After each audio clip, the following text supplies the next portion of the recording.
কথায় আছে না, যেখানে বাঘের বয়স সেখানেই সন্ধে হয়। আমার ক্ষেত্রেও তাই হলো। কারণ সিগারেটে টান দিয়ে পেছনে ঘুরতেই দেখি নিশি পেছনে দাঁড়িয়ে আছে।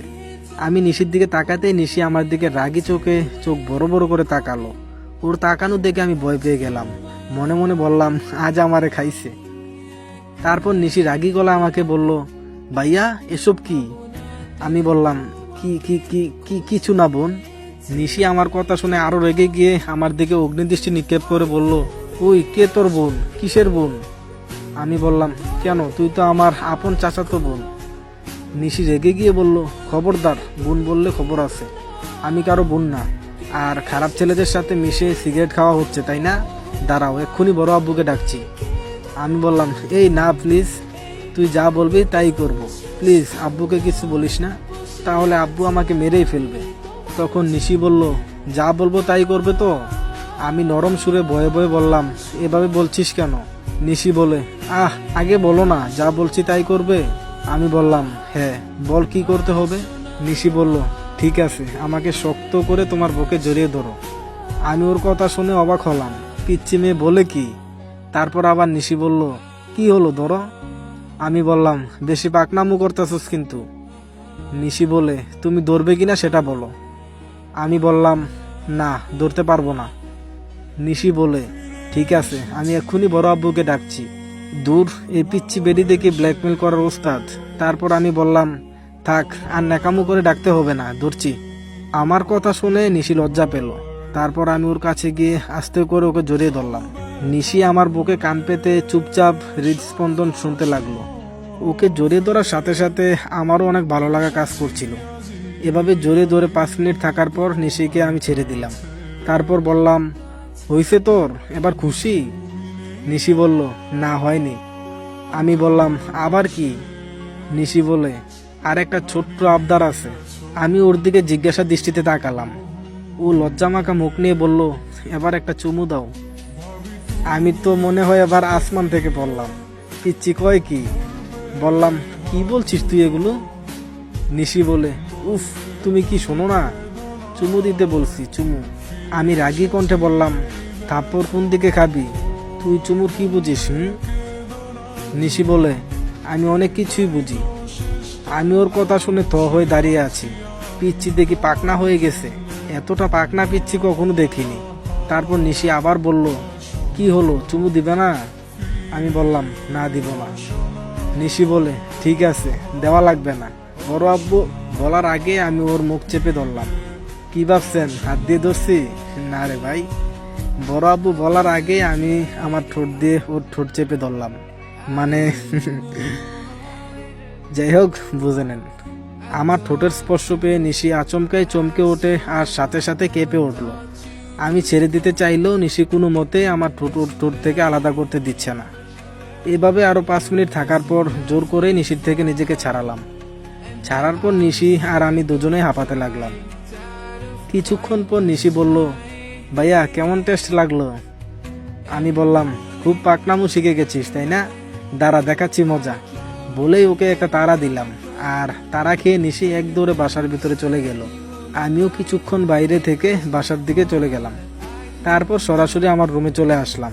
এসে একটু ফেসবুকিং করলাম। একটু পর রাতের খাওয়ার জন্য নিশি এসে ডেকে গেল। খাওয়ার সময় আমার পাশেই আবার নিশি বসলো। নিশি এসে আমাকে বলল, ভাইয়া আমি তোমাকে খাইয়ে দেই। ওর কথা শুনে সবাই মুস্কি মুস্কি হাসছে। তারপর আমি বললাম, কেন, আমার কি হাত নেই? আমি কি খেতে পারবো না? তখন নিশি খুব মায়াভরা স্বরে বলল, প্লিজ একটু খাইয়ে দেই না। পাশ থেকে আব্বু বলল, এত করে বলছে খেতে, তোর কি সমস্যা? দূর, সবসময় আব্বু ওর সাপোর্ট কেন নেয় জানি না। তারপর আমি বললাম, ঠিক আছে দে। তারপর নিশি আমাকে নিজের হাতে খাবার খাইয়ে দিচ্ছে। খাওয়ার সময় হঠাৎ আমি একটা কথা বললাম, যেটা শুনে সবাই হতভম্ব হয়ে গেল। কারণ কথাটি হলো, আমি কালকে ঢাকায় চলে যাচ্ছি। সবাই তো অবাক, জিজ্ঞেস করলো কেন যাব। আমি বললাম, আমার ঢাকা ভার্সিটিতে অ্যাডমিশন হয়ে গেছে, গতকালই ইমেল আসছে। চাচি বলল, সে কি, কালকেই যেতে হবে? আমি বললাম, হ্যাঁ চাচি, কালকেই যেতে হবে। চাচি বলল, ওখানে থাকবে কোথায়? তোর তো অনেক কষ্ট হবে। আমি বললাম, আমি ম্যানেজ করে নিব, এগুলো নিয়ে তোমাদের চিন্তা করতে হবে না। তারপর আবার সবাই খাওয়া দাওয়া শুরু করলো। নিশির দিকে তাকিয়ে দেখলাম আমার যাওয়ার কথা শুনে ওর মনটা অনেক খারাপ হয়ে গেছে। কিন্তু কি করব, আমার তো যেতেই হবে। খাওয়া দাওয়া শেষ করে আমি আমার রুমে চলে গেলাম। আমি রুমে যাওয়ার কিছুক্ষণ পর দেখি নিশিও আমার রুমে চলে আসলো। এসে আমাকে জড়িয়ে ধরে কাঁদতে লাগলো। আমি তো থ হয়ে দাঁড়িয়ে রইলাম। তারপর ওকে জিজ্ঞেস করলাম, আরে এই নিশি, কাঁদছিস কেন? নিশি বলে, আমি তোমাকে কোথাও যেতে দিব না। আমি বললাম, আমি তো একেবারে চলে যাচ্ছি না, আমি পড়াশোনা করতে যাচ্ছি। পড়াশোনা শেষ করে আবার ফিরে আসবো তো, আর ছুটি পেলে তখন এসে ঘুরে যাব। নিশি বলে, তবুও তোমাকে যেতে দিব না। আমি বললাম, পাগলামো করিস না, ছাড় আমাকে। নিশি বলে, তুমি কেন বোঝো না? আমি বললাম, কি বুঝি না? নিশি বলে, আমি তোমাকে অনেক ভালোবাসি, আমি তোমাকে আমার থেকে দূরে যেতে দেব না। আমি বললাম, ঠিক আছে, তুই আর একটু বড় হ, আর আমি পড়াশোনা শেষ করে আসি, তখন এসে তোকে বিয়ে করব। এবার খুশি? নিশি বলে, তুমি আমাকে মিথ্যা সান্ত্বনা দিতেছ, আমি জানি। আমি বললাম, না রে, সত্যি। নিশি খুশি হয়ে বলে, সত্যি? আমি বললাম, হ্যাঁ রে পিচ্ছি। তখন নিশি বলে, ওখানে গিয়ে অন্য মেয়েদের দিকে আবার ড্যাব ড্যাব করে তাকিয়ে থেকো না। আমি বললাম, আচ্ছা বাবা, তাকাবো না, এখন যা, আমার অনেক গোছগাছ বাকি আছে। নিশি বলে, আমি করে দেই প্লিজ। আমি কিছুক্ষণ ভেবে বললাম, আচ্ছা ঠিক আছে, দে। তারপর নিশি আমার জামা কাপড়গুলো সুন্দর করে প্যাক করতে লাগলো। আমি শুধু ওর দিকে তাকিয়ে দেখছি। কিছুক্ষণ পর প্যাক করা হয়ে গেলে আমি বললাম, এখন তো যা, আমি ঘুমাবো। নিশি বলে, আজকে তোমার সাথে ঘুমাই? আমি বললাম, তুই কি পাগল হয়ে গেছিস? যা বলছি। নিশি বলে, আচ্ছা ঠিক আছে, যাচ্ছি যাচ্ছি। তারপর নিশি আমার রুম থেকে চলে গেল। 2 দিন আগে শেভ করেছি, তাই আর শেভ করলাম না। ফ্রেশ হয়ে এসে ঘুমিয়ে পড়লাম। সকালে ঘুম থেকে উঠে গ্রামের বাইরে ফ্রেশ হাওয়া খেতে এলাম। গ্রামে সকালটা এত সুন্দর লাগে তা বলার বাইরে। যারা গ্রামে থাকে তারাই শুধু এর মর্ম বুঝতে পারবে। ঘোরাঘুরি করে এসে ফ্রেশ হয়ে নাস্তা করে নিলাম। সকাল থেকে বিকেল পর্যন্ত নিশিকে সময় দিলাম আজ। আমার গাড়ি রাতে, কিন্তু শহরে আগে পৌঁছাতে হবে, তারপর গাড়ি ধরতে হবে, তাই বিকেলে রওনা দিতে হলো। আমাকে গাড়িতে তুলে দিতে আব্বু, চাচু আর নিশি সাথে এসেছে। বিদায় নেওয়ার সময় আম্মু আর চাচি অনেক কান্না করেছে। গ্রামের মেঠোপথ দিয়ে হেঁটে যাচ্ছি। আব্বু আর চাচু আগে আগে হাঁটছে, আমি আর নিশি একটু পেছনে। দুজনে চুপচাপ হয়ে আছি। হঠাৎ নিশি বলে উঠল, রাকিব ভাইয়া। আমি বললাম, বল। নিশি বলে, প্লিজ আমাকে বলে যেও না। আমি বললাম, এভাবে বলছিস কেন? নিশি বলে, এমনি মনে হলো তাই। আমি বললাম, ও আচ্ছা, তোর জন্য কি আনবো বল? নিশি বলল, যা চাই তাই দিবে। আমি বললাম, হ্যাঁ বল, কি চাস? নিশি বলে, সত্যি তো? আমি বললাম, এরকম করছিস কেন, বল না কি চাস?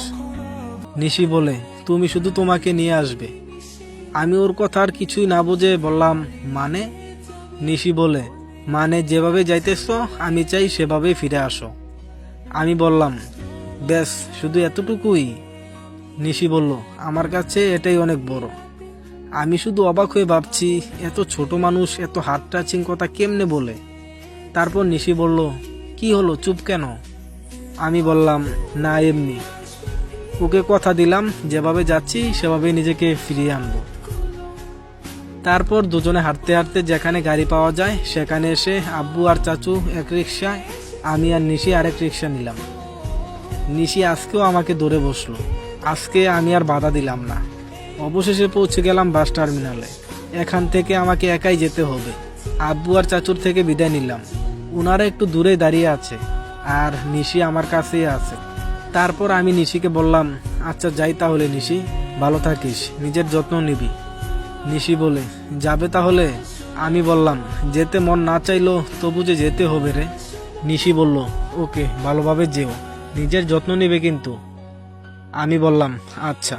তারপর আমি ঘুরে চলে আসতেছি, প্রায় গাড়ির কাছে চলে আসছি। এমন সময় নিশি আবার পেছন থেকে ভাইয়া বলে ডাক দিল। আমি হাঁটা বাদ দিয়ে থমকে দাঁড়ালাম যে নিশি এভাবে আবার ডাকছে কেন, কি হলো আবার ওর?